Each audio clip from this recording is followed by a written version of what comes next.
Smart meter নিয়ে উত্তপ্ত বিধানসভা, বিরোধীদের ওয়াকআউট। স্মার্ট মিটার নিয়ে আসাম বিধানসভার শরৎকালীন অধিবেশনের প্রথম দিনই উত্তপ্ত হয়ে ওঠে। বৃহস্পতিবার তীব্র প্রতিবাদ জানিয়ে অধিবেশন কক্ষ ত্যাগ করেন বিরোধীরা। বেরিয়ে হাতে হাতে প্লাকার্ড নিয়ে স্মার্ট মিটারের প্রতিবাদ জানান।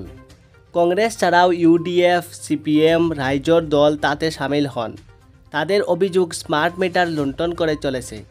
বিরোধী দল নেতা দেবব্রত সাইকিয়া বলেন, এমন এক ইস্যু নিয়ে আলোচনার সুযোগ দিলেন না অধ্যক্ষ, তাই ওয়াকআউট করলাম। বিধায়ক অখিল গগৈ স্মার্ট মিটারের তীব্র সমালোচনা করেন। তিনি এদিন স্মার্ট মিটার ও হ্যারিকেন হাতে নিয়ে ব্যতিক্রমী প্রতিবাদ করেন। তিনি বলেন, এগুলি ইন্টেলিয়া কোম্পানির স্মার্ট মিটার, এগুলি লাগালে আমাদের হ্যারিকেনের যুগে ফিরে যেতে হবে।